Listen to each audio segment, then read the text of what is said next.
Video games. क्या दोपहर बर्बाद करने का इससे बेहतर कोई तरीका है? नहीं है ना, बिल्कुल भी नहीं। लेकिन शर्त यह है कि वो आपसे झूठ नहीं बोल रही हो। जैसे कि रुक जाओ। जी हाँ दोस्तों, आपके पसंदीदा वीडियो गेम्स हमेशा आपको धोखे में रखने की कोशिश करते हैं। तो बेमतलब के आंकड़ों से लेकर छिपे हुए ऐसे फीचर्स तक जिनके बारे में डेवलपर्स नहीं चाहते कि आप जान पाए। यहाँ कुछ ऐसे तरीके हैं जिनका इस्तेमाल करके वीडियो गेम आपको धोखे में रखती हैं।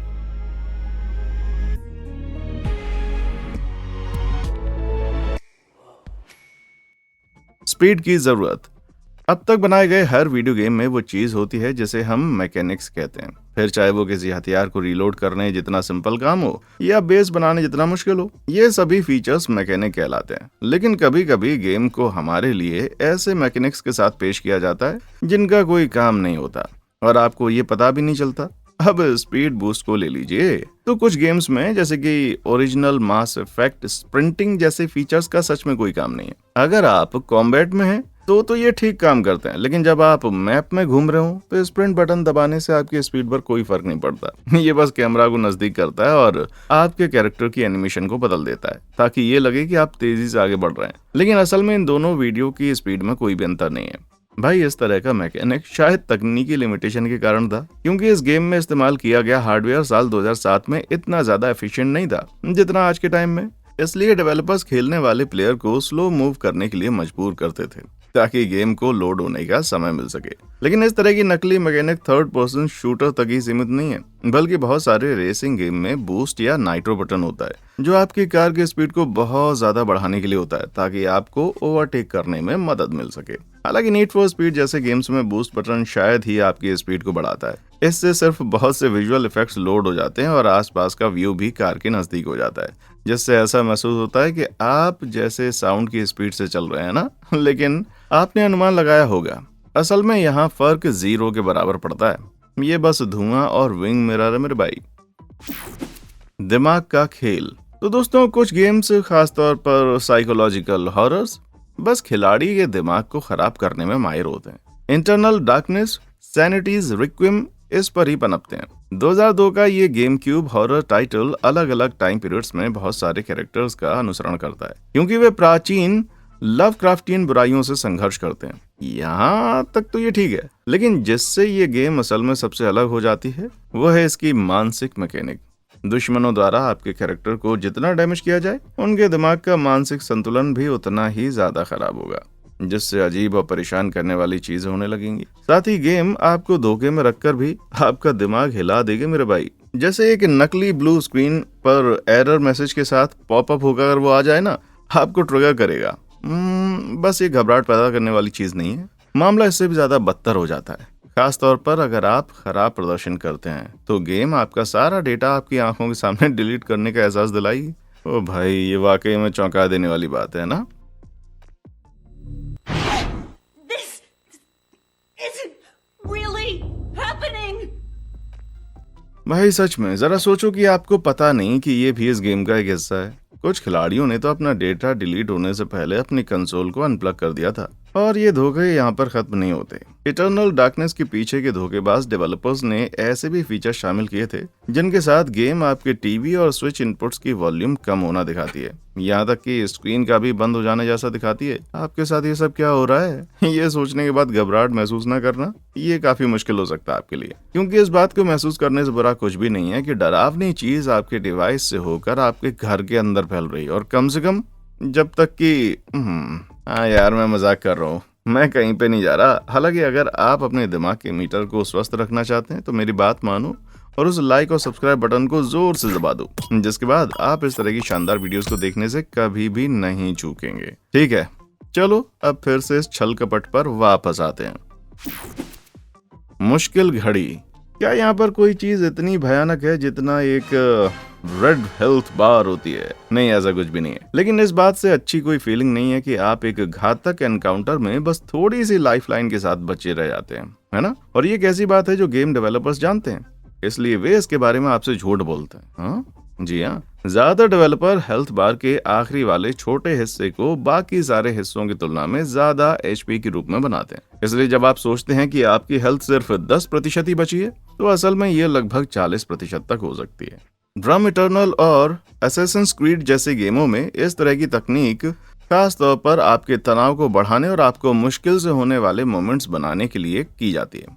अरे यार, मेरे ख्याल से काफी अच्छा है, लेकिन इससे मुझे हर उस लेवल पर संदेह हो रहा है जो कि मैंने अभी तक पूरा किया है। और कुछ इसी तरह से दूसरी गेम्स जैसे कि 1994 की सिस्टम शॉक, आपके पास बची हुई आखिरी गोली में 2 गुना डैमेज होती है। इसका मतलब इस बात की ज्यादा संभावना है कि आखिरी समय पर आपको किल मिल सकता है, जिससे नाटक और बढ़ जाएगा। और इसका 2007 का स्पिरिचुअल सक्सेसर बायोशॉक आपको तब कुछ सेकंड्स के लिए बेअसर बना देता है जब आपकी हेल्थ काफी कम हो जाती है।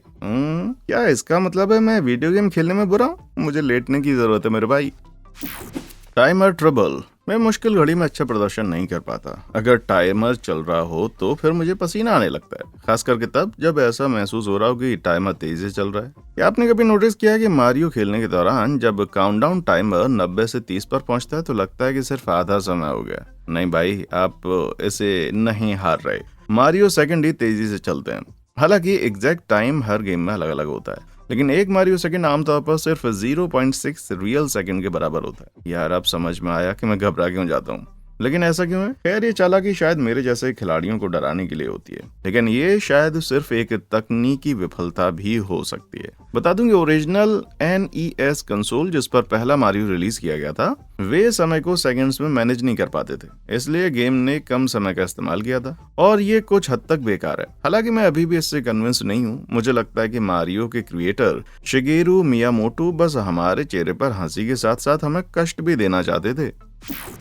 पॉकेट मॉन्स्टर दुर्घटनाएं। पोकेमॉन के बारे में सभी ने सुना है, लेकिन क्या आप जानते हैं कि अपनी बेतहाशा लोकप्रियता के बावजूद ओरिजिनल पोकेमॉन गेम 1996 की रेड और ग्रीन बिल्कुल आपके मुंह पर झूठ बोलने में आई थी। जी हाँ, उस समय डेवलपर गेम फ्रीक एक छोटा सा स्टूडियो था जिसे बहुत बुरे समय का सामना करके सारा डेटा उस छोटे से गेम बॉय कार्ट्रिज के अंदर फिट करना पड़ा था। और यही वजह थी कि इनकी पहली गेम के अंदर ढेर सारे बग और खराब मैकेनिक्स मौजूद थे। इसके बैटल सिस्टम पर काबू पाने के लिए टीम को मुश्किलातों का सामना करना पड़ा था और सालों काम करने के बाद इसे समय पर बस समाप्त किया गया था। और समाप्त तो मैंने ज्यादा बोल दिया, क्योंकि कुछ चीजें तो बिल्कुल दावों के विपरीत काम करती थी। जैसे फोकस एनर्जी आपके कैरेक्टर के क्रिटिकल हिट रेट को बढ़ाने के लिए था, ताकि वे ज्यादा शक्ति से हिट कर सकें, लेकिन ये असल में इसे बुरी तरह से कम भी कर देता है। इसके अलावा साइकिक किस्म के पोकेमॉन को भूत का सामना करने के प्रति कमजोर माना जाता था, लेकिन इसके बजाय वे उनके प्रति बेअसर हो जाते हैं। जैसा कि आप कल्पना कर सकते हैं कि ये बहुत ही गुस्सा दिलाने वाली बात है जब आप कोई लड़ाई जीतने की कोशिश कर रहे हो। लेकिन बैटल सिस्टम में ये एकमात्र खराबी नहीं है। मूल रूप से ये सिर्फ जापान की रिलीज हुई थी और फिर साल 1998 में पहला पोकेमॉन गेम दुनिया के बाकी हिस्सों में अपडेटेड लाल और नीले वर्जन के रूप में पब्लिश किया गया। और इस नए वर्जन में अपनी ये खराबी थी। सबसे आम ये था कि जिन बच्चों ने अपने रेचो को सिनबार के आइलैंड पर एक लड़के को सौंपा था, ये पढ़कर हैरान रह गया कि उनका पोकेमॉन विकसित हो गया। क्यों? क्योंकि रेचो विकसित नहीं हो सकता। यहाँ गेम सीधे सीधे झूठ बोल रही थी। तो इस बार क्या हुआ? खैर, ओरिजिनल जापानी गेम में ये लेन देन करने के लिए खिलाड़ी को कदबरा भेजने की जरूरत होती थी, जो बाद में अलकाज़म में विकसित हो जाता था। और नए वर्जन में उन्होंने उस मॉन्स्टर को ही बदल दिया जिसकी रेचो को जरूरत थी, लेकिन बाद में डिस्प्ले होने वाले टेक्स्ट को नहीं बदला, जिससे ऐसा प्रतीत होता है कि राइचू विकसित हो गया, जबकि वो विकसित नहीं हुआ था। हाँ भाई, यही मेरे भरोसा ना करने की वजह है। अपने पीछे मत देखो। अगर आपको डरावनी गेम पसंद है तो आपने शायद साइलेंट हिल्स के बारे में जरूर सुना होगा, जिसमें हिडेयो काज़ुमा ने साइलेंट हिल को रीबूट होने से रोक दिया था।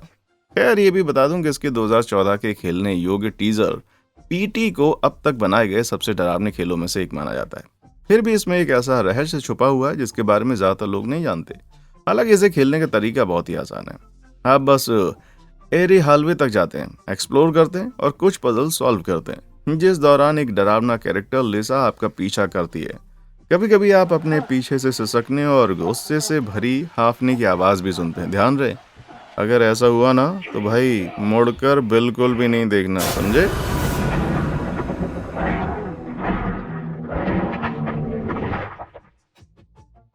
हे भगवान, बात यह कि जब लिसा कोई आवाज नहीं कर रही होती तब भी कई सारे गेमर्स को ऐसा लगता है जैसे उन पर नजर रखी जा रही है, वो भी हर समय। और इस चीज की जांच करने के लिए लांस मैकडोनल्ड नाम का एक हैकर था।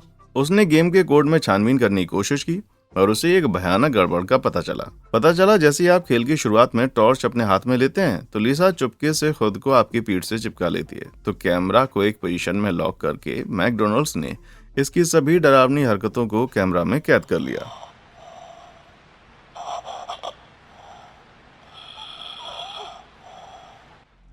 वो सच में लगातार अपनी गर्दन पर बैठकर सांस लेती रही और आपको एहसास भी नहीं होता। ऐसा करके डेवलपर्स देखे जाने की डरावनी भावना को रेप्लिकेट करते हैं और साथ ही गेमर का डरने वाला फैक्टर भी बढ़ जाता है और उनकी समझदारी कम हो जाती है। दुर्भाग्य से यहाँ मौजूद गेम के दीवानों के लिए टीजर को प्ले स्टेशन स्टोर से हटा लिया गया जब साइलेंट हिल्स पर रोक लगा दी गई। हालांकि मैं तो आज रात बस सोना चाहता हूँ, जो कि मेरे लिए बिल्कुल ठीक बात होगी। डोडी का खतरा। यार भाई, उन डरावनी चीजों के बाद अब मुझे ये खुलासा करने की जरूरत है। हाँ, एक दिल चुराने वाले एनिमे गेम के बारे में क्या ख्याल है? बता दूं, 2017 का डोकी लिटरेचर क्लब खुद को एक अट्रैक्टिव डेटिंग सिम के रूप में पेश करता है, जिसमें खिलाड़ी को 4 एनिमे लड़कियों में से एक के साथ रोमांस करने का मौका मिलता था। जब आप पहली बार इस गेम को बूट करते हैं तो आपको ये चेतावनी दिखाई देती है। ये बिल्कुल ही अनुचित लगता है ना? पर ऐसा नहीं है। बता दूं, खूबसूरत एक्सटीरियर के बावजूद डोकी असल में परेशान करने वाली एक साइकोलॉजिकल हॉरर गेम है जो डेटिंग सिम को स्किन सूट के रूप में इस्तेमाल करती है। अगर आप चाहते हैं कि कोई भी प्लॉट खराब ना हो तो मैं अभी आगे बढ़ा देता हूँ, क्योंकि असल में आपके लिए सबसे अच्छा अनुभव होगा ये। सबसे पहले इसमें मौजूद लड़कियों में से एक लड़की का सेल्फ अवेयर होना और खिलाड़ी की प्यार में पड़ना शामिल है। भाई, कैरेक्टर के साथ नहीं, आपके साथ असल दुनिया में। जिसके बाद फिर वो चौथी दीवार तोड़ती है और गेम के कोड का इस्तेमाल करके बाकी लड़कियों को बहलाती और फुसलाती है ताकि वे आपके प्यार में ना पड़े। हालांकि गेम आपको आने वाले समय के बारे में एक छोटी नॉन स्पेसिफिक चेतावनी देती है, लेकिन आपको इस बात का कोई अंदाजा नहीं होता कि चीजें कब हाथ से निकल जाएंगी। अभी मैं यहाँ आपको विस्तार में नहीं बता रहा और न ही डेमोनेटाइज होने का जोखिम मैं उठा सकता हूँ, समझ गए ना आप? जिससे अंदाजा लग गया होगा कि आपको ये जानना चाहिए। चलो इसे इस तरह से कह लेते हैं, अगर आप ऐसे गेम की तलाश में हैं जो आपको मजा दे तो वो ये गेम नहीं है। Living on the edge. Mario या रेमन जैसे प्लेटफॉर्मिंग गेम्स में बस कंट्रोल मायने रखता है। उन्हें चुस्त और रिस्पॉन्सिव महसूस करने की जरूरत है, वरना आप जल्दी ही निराश हो जाएंगे। लेकिन इसे महसूस करने के लिए डेवलपर्स ने अपने दस्तानों में बहुत ही कुछ गुप्त तरकीबें छुपा रखी हैं।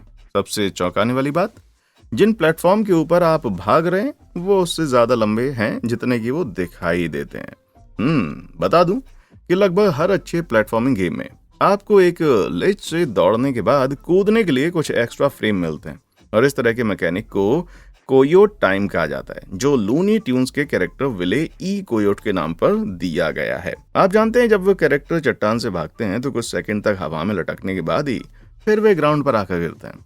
अभी आप सोच रहे होंगे कि इस तरह का धोखा सभी प्लेटफॉर्म्स को बहुत आसान महसूस होता होगा, लेकिन ये असल में उनको नॉर्मल महसूस कराता है, क्योंकि ज्यादातर लोगों का रिएक्शन टाइम जो होता है ना, बिजली की तरह तेज नहीं होता और सही समय पर छलांग लगाने के लिए उन कुछ एक्स्ट्रा फ्रेम्स की उनको जरूरत पड़ती है।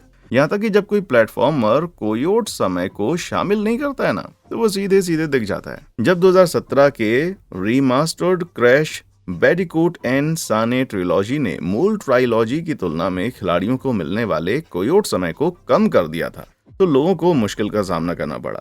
तो इसलिए ये एक मदद का हाथ है जिसे पाकर मैं तो सच में बहुत ही खुश हूँ। एक से बेहतर। भाई, रिडले स्कॉट की एलियन फिल्में मुझे कई सालों तक बुरे सपने देती रहीं, यहाँ तक कि मैं आज भी वो अंडे नहीं खाता जिनमें से कुछ जंप करके बाहर आ जाए। तो मेरे डरने की कल्पना करें जब एलियन आइसोलेशन 2014 में रिलीज हुई और एक रोका ना जाने वाला जेनेमोर्फ द्वारा लगातार शिकार किए जाने का अनुभव काला वीडियो गेम वो मेरे पास आया। देखा जाए तो मुझे इसे खेलना ही था। क्रूर जानवर हमेशा इस खेल में मौजूद ही रहता है, जो आपके खेलने का आधार और उस पर सीखता है, उसको अडॉप्ट करता है। लेकिन जैसे जैसे मैं खेलता रहा तो मुझे ऐसा महसूस होता रहा कि इसे खेलना कंफर्ट जोन के बहुत ही करीब है मेरे भाई, सीरियसली। भले ही मैंने इसे अलर्ट करने के लिए कोई शोर नहीं किया। खैर, पता चला है कि डेवलपर्स ने पहले जो दावा किया था यहाँ उससे कहीं ज्यादा चल रहा था। बता दूं कि जेनेमोर्फ में असल में 2 AI दिमाग हैं। पहला कैरेक्टर को कंट्रोल करता है और आपके व्यवहार से सीखता है जब ये आपका शिकार करने की कोशिश करता है। इसके दूसरे दिमाग को डायरेक्टर के नाम से जाना जाता है, जिसके बारे में आपको कोई भी खबर नहीं होनी चाहिए। ये दिमाग हमेशा जानता है कि आप कहाँ पर छिपे हैं और बीच बीच में ये मैन एलियन AI को सुराग भेजता रहता है। अगर आप अच्छा खेल रहे होते हैं। क्या कहा? हाँ, ये सही नहीं लग रहा? इतना नहीं, बल्कि इस जेनेमोर्फ के सिर के पीछे वाकई में आंख भी होती है, इसलिए बता सकता है कि आप इसके पीछे बहुत ही करीब आ चुके हैं। बाप रे, यहाँ इस तरह की बहुत सारी चीजें चलती रहती हैं जो एक सोफिस्टिकेटेड एलियन की इंटेलिजेंस का भ्रम पैदा करती हैं, जबकि असल में ये एक धोखा है। हालांकि आप इसके प्रभाव को नकार नहीं सकते, इसलिए मुझे इस खेल को पूरा करने के बाद अंडरवियर का एक पूरा पैक खरीदना पड़ा मेरे भाई। बेनकाब झूठे। तो भाई अब तक ये बिल्कुल साफ हो जाना चाहिए कि गेम डेवलपर्स गेमर्स को धोखा देने से बिल्कुल भी कतराते नहीं हैं, लेकिन अक्सर वो ऐसा काफी बारीकी से करते हैं। लेकिन टेल के मामले में ऐसा नहीं था। अगर आपने कभी उनका कोई गेम खेला है तो आपको हमेशा पता होगा कि जब भी आप कोई निर्णय लेते हैं तो चांस है कि एक मैसेज पॉपअप हो जाएगा जिसमें कहा जाएगा कि एक खास कैरेक्टर इसे याद रखेगा। माना जाता है कि आपकी पसंद को महत्व देता है और आपको किसी भी परिणाम से भयभीत कर सकता है, पर हकीकत यह है कि यहाँ अक्सर इसका कोई परिणाम नहीं होता। बता दूं कि इसका प्लॉट बिल्कुल भी नहीं बदलता है और कैरेक्टर तब भी बिल्कुल उसी तरह से प्रस्तुत होता है अगर आप कोई अलग निर्णय लेते। मतलब मैसेज हर बार वही रहेगा, जो कि थोड़ी अजीब बात है क्योंकि इसका सारा खेल विकल्प और परिणाम पर ही निर्भर करता है। चलो फिर भी ये सबसे बुरे अपराधों से ना कोसों दूर है मेरे भाई। 1995 की racing game high octane video game का झूठ का इतिहास सबसे बेनकाब झूठ है। जैसे कि ज्यादातर रेसर्स की तरह खिलाड़ी अलग अलग कारों में से एक चुन सकते हैं और हर एक आंकड़े अलग होते हैं, जैसे कि स्पीड, एक्सेलरेशन और बहुत कुछ अच्छी चीजें। लेकिन हाई ऑक्टेन के मामले में आंकड़े बहुत बड़ा धोखा है। हकीकत में किसी भी वाहन में किसी भी तरह का कोई अंतर नहीं है, उन सभी की परफॉर्मेंस बिल्कुल एक जैसी है। भाई अब ये आलस से भी परे है अपने खिलाड़ियों को धोखे में रखना क्योंकि आप किसी भी तरह के परिवर्तन को लागू करने के लिए परेशान नहीं होना चाहते। ये तो बड़ी गंदी बात है ना। पर ऐसा कहने के बाद भी सभी झूठ जो है वो बुरे नहीं होते। 2017 का हेलब्लेड सेनुआ का बलिदान उसकी पहचान बन गया क्योंकि वो अपने प्रेमी की आत्मा को बनाने के लिए यात्रा पर निकलती है। खेल की शुरुआत में खिलाड़ी को बताया जाता है कि हर बार सेनुआ की बाजों में एक काली रोड फैल जाएगी जब वो दोबारा जीवित होंगी, और अगर वे उसके सिर तक पहुंच गई तो आपकी सारी प्रोग्रेस खत्म हो जाएगी। हाँ, एक अनोखा मरने का सिस्टम है ये। वो मुश्किल भी है लेकिन ये भी पूरी तरह से मनगढ़ंत बात है। खिलाड़ी चाहे कितनी भी बार असफल क्यों ना हो, ये रोड सेनुआ के सिर तक कभी नहीं पहुंचती। तो फिर ऐसा क्यों कहा जाता है? बता दूं कि खेल की एक मेन थीम डर और पागलपन के बारे में, खासकर मृत्यु का डर। इसलिए खिलाड़ी में ये डर पैदा करने के लिए डेवलपर्स ने इसमें परमाडेथ संदेश भी जोड़ दिया था। लेकिन ये असल में ये नहीं चाहते थे कि आप अपनी सारी प्रोग्रेस खो दें और फिर गेम को खेलना ही छोड़ दें। इसलिए उन्होंने असल में एक ऐसा मैकेनिक लागू नहीं किया क्योंकि ये संदेश ही सिर्फ गेम प्ले के हर सेकंड को और ज्यादा गंभीर बनाने के लिए काफी है। क्या आपने कभी हेलब्लेड खेली है? अगर हाँ तो क्या परमाडेथ के झूठ ने आपके अनुभव को प्रभावित किया है? मुझे नीचे कमेंट सेक्शन में आकर बताएं। Rubber banding. क्या आपने कभी नोटिस किया है कि जब आप मारियो कार्ट जैसे गेम में अच्छा प्रदर्शन कर रहे होते हैं तभी आपका एआई अपोनेंट अचानक तेज हो जाता है और उसके पास मौजूद हर चीज से आपको मारने लगता है? खैर ये सिर्फ आपके दिमाग की बात नहीं है। कुछ कॉम्पिटिटिव गेम्स के अंदर एक कंट्रोवर्शियल मैकेनिक इस्तेमाल किया जाता है जिसे रबर बैंडिंग कहा जाता है। आमतौर पर जब आप खेल में बेहतर प्रदर्शन कर रहे होते हैं तो एआई गेम को और ज्यादा मुश्किल बना देती है ताकि खेल चैलेंजिंग बना रहे। और मारियो कार्ट में इसका मतलब यह है कि अगर आप पैक से बहुत आगे हैं तो आपके विरोधियों की स्पीड बढ़ जाएगी जिससे बाधाएं बराबर हो जाएंगी। इसके विपरीत अगर आप खराब प्रदर्शन कर रहे हैं तो फिर उनकी स्पीड कम हो जाती है और आपको अच्छा पावर अप मिलने की संभावना बेहतर हो जाती है। इसे इस तरह से डिजाइन किया गया है कि अगर खिलाड़ी हार रहे हैं तो वो निराश ना हो और अगर वो जीत रहे हैं तो खेल दिलचस्प बना रहे। लेकिन कुछ लोगों द्वारा इसकी काफी आलोचना भी की गई है क्योंकि रबर बैंडिंग अक्सर ऐसा महसूस कराती है कि गेम में आपका प्रदर्शन असल मायने में बिल्कुल कुछ है ही नहीं। मतलब अगर आपके पास अच्छा करने पर भी आपको सजा मिलेगी तो फिर खेलने का क्या मतलब है? अगर आप हार के मुंह से जीत छीन लेते हैं तो क्या आप वाकई ये जानकर गर्व महसूस कर सकते हैं कि खेल को असल में आपके हाथ में सौंप दिया गया है? अब आप आखिरकार समझ गए हैं कि मैं हमेशा आखिरी मोड़ तक डट के क्यों बना रहता हूं। हीरो या विलन? भाई ट्विस्ट तो हर किसी को पसंद है और इस बात के खुलासे से बेहतर कुछ भी नहीं है। आपने जो सोचा था कि आपको पता है उस पर फिर से ध्यान देने की जरूरत है। लेकिन क्या होगा अगर वो ट्विस्ट आपके खुद के सभी एक्शन पर ही सवाल उठा दे? 2008 की इंडी डार्लिंग ब्रेड ठीक उसी सिनेरियो को पेश करती है। इस आकर्षक प्लेटफॉर्मर में आप टिम नाम के एक कैरेक्टर की भूमिका निभाते हैं और एक राजकुमारी की तलाश कर रहा है जिसे एक भयानक और दुष्ट राक्षस ने किडनैप कर लिया है। ये काफी सिंपल लगता है, लेकिन सिर्फ तब तक जब तक कि खिलाड़ी फाइनल वर्ल्ड तक नहीं पहुंच जाता। मतलब ब्रैड के अंदर एक मजेदार टाइम रिवर्सल मैकेनिक है और आखिरी लेवल असल में कहानी की टाइमलाइन में सबसे पहली जगह ले लेती है। जब आप लास्ट लेवल शुरू करते हैं तो टिम राजकुमारी को फॉलो करने लगता है और उसके साथ मिलकर दुष्ट राक्षस को रोकने की कोशिश करता है। और उसके घर तक पहुंचने के बाद लेवल उल्टा चलना शुरू हो जाती है और ये पता चलता है कि टिम ही वो दुष्ट राक्षस था जिसके साथ राजकुमारी पूरे समय से भाग रही थी। मतलब वो राक्षस के पास मदद के लिए दौड़ रही थी, उससे भाग नहीं रही थी, समझे? अरे भाई, मुझे पता है कि मैंने कहा था कि मुझे ट्विस्ट पसंद है, लेकिन ये जान लेना मजेदार बात नहीं है ना कि आप हमेशा बुरे आदमी नहीं थे। भाई जरा सोचिए कि मारियो को खत्म करने के बाद आपको पता चले कि वो बड़ा एम असल में एक राक्षस था जो कि पीच को किडनैप करने की कोशिश कर रहा था। हाँ, यहाँ पर ठोकर खाए हुए बच्चों की एक पूरी पीढ़ी होगी, क्षमा करना भाई, पर मुझे अफसोस बिल्कुल भी नहीं है। एक अलग पर्सपेक्टिव। फर्स्ट पर्सन शूटर सबसे लोकप्रिय गेमिंग जनरेशन में से एक है। क्या इससे ज्यादा इमर्सिव कुछ है? एक सैनिक की नजर से लड़ाई लड़ी जा रही हो? शायद नहीं, लेकिन सिर्फ तब तक जब तक आप थोड़ा करीब से ना देखो। ऐसा इसलिए क्योंकि आप ना सिर्फ सैनिक की आंखों से देखते हैं बल्कि आप उनमें से गोली भी चलाते हैं। और रुको रुको रुको, मैंने आपको ये कहते हुए सुना है ना? नहीं, आप स्पष्ट देख सकते हैं कि गोलियां बंदूक से निकल रही हैं। हाँ, यही तो वो चाहते हैं कि आप सोचें। क्या आपने कभी नोटिस किया कि कोई दूसरा खिलाड़ी आपके पीछे कोई बॉक्स या कोई चीज गिरा देता है जबकि उसका सिर्फ सर दिखाई दे रहा होता है? गुस्सा दिलाने वाला है ना? और असंभव है कि वो असल में अपनी बंदूक से गोली चला पाए, क्योंकि इस तरह की कोडिंग करना बहुत ही मुश्किल काम होते हैं कि बंदूक की नली से गोली निकले और स्क्रीन के बीच में मौजूद क्रॉस हेयर के साथ सटीकता से लाइन अप हो जाए। आमतौर पर गोलियां सेंटर से थोड़ा हटकर लगती हैं और खिलाड़ी को इतना एडजस्ट करना पड़ता है। भाई, अपना निशाना बार बार मिस मत करना और अपने दुश्मनों को मरा हुआ महसूस करना कोई मजेदार बात बिल्कुल नहीं होती। यह लगती है, हाँ? तो इसलिए सबसे बेहतर समाधान ये है कि गोलियां इनविजिबल तरीके से खिलाड़ी के सर से निकले और सीधे कैमरा से होकर जाएं, जबकि निकली दिखाई देने वाली गोलियां बंदूक से चलाई जाएं। अब सभी गेम ऐसा नहीं करते, लेकिन जो नहीं करते वो बहुत ही कम है।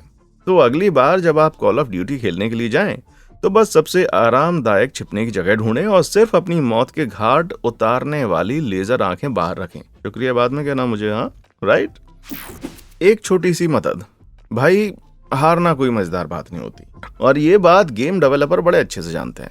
इसलिए कुछ लोग पर्दे के पीछे से असफलता के झटके को कम करने और आपको जितना हो सके लंबे समय तक खेलते रहने के लिए मदद करते हैं। स्पाइरो द ड्रैगन और रेजिडेंट इविल 4 दोनों ही खिलाड़ी के प्रदर्शन के अनुसार अपने लेवल में डायनेमिकली मुश्किल को कम कर देते हैं। उदाहरण के लिए, अगर आप किसी पॉइंट पर बार बार असफल हो जाते हैं तो गेम उस इलाके के कई दुश्मनों को हटा सकता है जिनका सामना करने में आप संघर्ष कर रहे हैं, और ये सब आपको बताए बिना होता है। बायोशॉक जैसी दूसरी गेमों में डेवलपर शुरुआत से ही निराशा को रोकने की पूरी कोशिश कर रहे होते हैं और खतरनाक बिग डैडीज की दौड़ने की स्पीड तब कम हो जाती है जब आप उनकी तरफ नहीं देख रहे होते, ताकि आप ऑफ कैमरा मौतों से बच सकें। इसके अलावा खतरनाक हथियारों वाले दुश्मन भी हमेशा अपना पहला शॉट मिस कर देते हैं ताकि खिलाड़ी बिना घबराए हुए कुछ रिएक्ट कर सकें। स्पेक ऑफ्स जैसे दूसरे शूटर्स द लाइन भी ऐसा करते हैं। और हालांकि ये नहीं पता कि कॉल ऑफ ड्यूटी जैसी बड़ी गेम में ये फीचर है या नहीं, लेकिन मैं इतना हैरान भी नहीं होता। मेरा मतलब है ये एक अच्छा फीचर है, क्योंकि चाहे आप कितने भी अच्छे खिलाड़ी क्यों ना हो, बिना किसी चेतावनी के पीठ पर गोली खाना कभी भी मजेदार तो बिल्कुल भी नहीं होता, है ना? लेकिन उन खिलाड़ियों का क्या जो कि उतने अच्छे नहीं है? खैर, गियर्स ऑफ वॉर जैसे कुछ मल्टीप्लेयर गेम में नए खिलाड़ियों को उनके पहले कुछ किल्स के लिए आंकड़ों में अच्छा लाभ दिया जाता है। देखिए, डेवलपर्स ने ये पता लगा लिया कि जो खिलाड़ी अपने पहले मैच में खराब प्रदर्शन करते हैं उनकी दोबारा खेलने की संभावना नहीं होती, इसलिए उन्होंने इसको आसान बना दिया, लेकिन सिर्फ थोड़ी देर के लिए, और कुछ मैच खेलने के बाद ये बस एक खेल के मैदान जैसा होता है। इसी तरह से कुछ गेम जैसे कि modern call of duty title अपने स्किल बेस्ड सिस्टम का इस्तेमाल करके मल्टीप्लेयर मैच मेकिंग करते हैं, जिसके पीछे का आइडिया एक जैसे स्किल्स के खिलाड़ियों को साथ में खिलाना है। इस तरह गेमर्स को हमेशा कुछ किल्स मिलने की संभावना होती है और अपने आप को ज्यादा स्किल्स वाले खिलाड़ी से पिटना बिल्कुल नहीं पड़ता। दुर्भाग्य से इस सिस्टम से मैच ज्यादा बोरिंग हो गए हैं, क्योंकि अगर आप खेल में सुधार करते हैं तो फिर आप बेहतर लोगों के साथ जुड़ जाएंगे। इसलिए ऐसा कभी नहीं लगता कि आप असल में अपने स्किल्स के साथ राज कर रहे हैं। भाई, मुझे पुरानी कॉल ऑफ ड्यूटी याद आने लगती है। सौभाग्य से दूसरे डेवलपर्स ने अपने गेम को और ज्यादा मजेदार बनाने के लिए बेहतर रणनीति अपनाई है। 2016 की XCOM 2 एक टर्न बेस्ड रणनीति गेम का हिस्सा है, जहां सैनिक एलियन से लड़ते हैं। आपके हर हमले की एक्यूरेसी परसेंटेज होती है और परसेंटेज जितनी ज्यादा होगी आपके मारने की संभावना भी उतनी ज्यादा होगी। इस गेम के डेवलपर्स को ठीक समय पर यह एहसास हो गया कि अच्छी बात नहीं है कि 85% एक्यूरेसी रेटिंग वाले हमले से चूक जाएं। इसलिए गेम चोरी से आपके मूव्स की एक्यूरेसी को 95% तक बढ़ा देती है, जो कि दिलचस्प लगता है ना। कुछ लेगो गेम भी इस तरह का खेल खेलती हैं। बड़े पैमाने की गोलाबारी में गेम सिर्फ मुट्ठी भर दुश्मनों को ही अपने प्रोजेक्टाइल से आप पर दूरी से क्षमता करने की अनुमति देती है। बाकी मौजूद एनिमीज तो सिर्फ सीन को और ज्यादा भयानक बनाने के लिए होते हैं। वो आप पर गोली तो चलाते हैं, लेकिन असल में आपको कोई भी नुकसान नहीं पहुंचाते। भाई ये सचमुच तुम्हें सोचने पर मजबूर कर देगा कि आप गेम ही खेल रहे हैं या फिर गेम आपको खेल रही है। हाँ आंखों का धोखा। मुझे बड़े मैप वाले गेम पसंद हैं, लेकिन क्या होगा अगर मैं आपसे कहूं कि जिस पहाड़ को आप दूर से देख सकते हैं वो आपके दूसरी दिशा में देखने पर शायद ही अस्तित्व में होते हैं। मेरी बात सुनो, आजकल की गेम्स बड़े हो सकते हैं और इन्हें बहुत ज्यादा प्रोसेसिंग पावर की जरूरत होती है ताकि वे डिटेल के साथ रेंडर हो सके, जिसके लिए डेवलपर्स को ट्रिकी सॉल्यूशन के साथ आने के लिए मजबूर होना पड़ जाता है। 2017 के होराइजन जीरो डॉन को ले लीजिए, जो अपने समय की विशाल और खूबसूरत खुली दुनिया वाले गेम थे। ये इतनी सुंदर थी कि डेवलपर्स भी इसे रेंडर नहीं कर पा रहे, या कम से कम एक बार में तो नहीं कर पा रहे थे। इसलिए उन्होंने एक छोटी सी क्लीन ट्रिक फ्रस्ट्रम कलिंग का इस्तेमाल किया। ये मॉडिफिकेशन की एक भयानक फॉर्म लग सकती है, लेकिन ये असल में भारी गेम्स की दुनिया को रेंडर करने की एक जीनियस तकनीक है। बेसिक आइडिया ये है कि आप जो कुछ भी देखते हैं वो साफ रेंडर होता है, जबकि जो आपकी नजर से बाहर है वो रेंडर ही नहीं होता। फिर जैसे ही आप दूसरी दिशा की ओर मुड़ते हैं तो जल्दी से वो इलाका रेंडर होने के सामने आ जाता है और पुराना हट जाता है। ये तकनीक आपके कंसोल पर एक से ज्यादा लोड पड़ने से बचा लेती है। ग्राफिकल हार्डवेयर पर असर किए बिना आपको स्मूथ परफॉर्मेंस का अनुभव देती है। चतुराई। कई गेम्स में जो कुछ आप देख नहीं सकते उसका असल में कोई अस्तित्व ही नहीं होता और आपके पीछे की तरफ बस कोल्ड कंप्यूटर का काली कोड होता है। वाह, मौज मारने का क्या तरीका है भाई। ऐसा देखने के बाद किसी से दूर होने और उनके अस्तित्व को मिटाने में सक्षम होना असल जीवन में कभी कभी बहुत ही उपयोगी साबित होता है। यार गेमिंग की इस बातचीत ने ना मुझे सोफे पर बैठने और अपना कंसोल चालू करने के लिए मजबूर कर दिया है। हालांकि हो सकता है कि मैं अब टेट्रिस पर ही कायम रहूं। ये मुझे धोखा नहीं दे सकता है ना। तो इनमें से किस धोखे ने आपको सबसे ज्यादा हैरान किया मुझे नीचे कमेंट सेक्शन में आकर बताएं। और हाँ, देखने के लिए शुक्रिया।